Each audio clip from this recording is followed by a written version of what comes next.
Eso es lo que les dijo Flick. ¿Qué les dijo exactamente después de esas dos derrotas? He wasn't happy.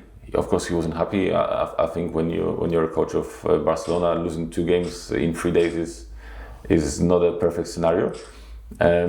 So he said exactly that. That now you have to understand what happens if we are not at 100%, and when we come back, it's time to get to work, and everybody has to be at their best to give us a chance to compete for trophies like we did last season.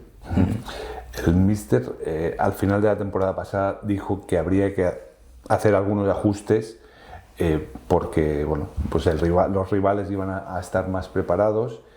¿Habéis trabajado alguna cosa específica nueva respecto a la temporada pasada? I think there's not been changes in terms of the tactic. There are things that we didn't do perfectly last season, and we try to get the strategy of last season and improve it.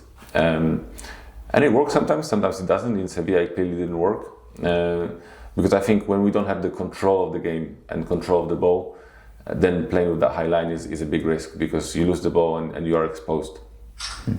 So one aspect that we need to improve is have better control of the ball, because otherwise our defenders are in trouble. It's not easy to run every time 50 meters back sprinting, because at some point you lose the energy, and in an important moment you don't get there. So we'll just try to build on and improve what we built last season. Mm-hmm.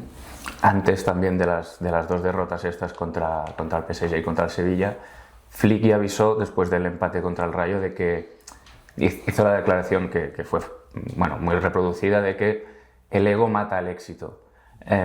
¿Cómo lo entendió el vestuario? ¿A qué se refería? Y tú como veterano, ¿cómo lo ves? I think you have to one, take into account that sometimes after the game things are said with a lot of emotion. Mm-hmm. And 2, I think it's important for players to understand that just because we won last season, and just because we won 3 trophies and we played a beautiful football, it doesn't mean that it's going to be easy this year. It's going to be much more difficult, and you cannot rest and you cannot relax because everybody speaks about the great Barcelona from last year. You have to prove it again and again and again.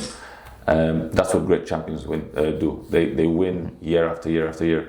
We have an example of Robert, who in 16 years of his career won 14 titles, championships. So it's not enough to do one great season and then relax. Mm-hmm. Your ego is not important. You have to stay humble, work hard, and that's the only way to improve and get results.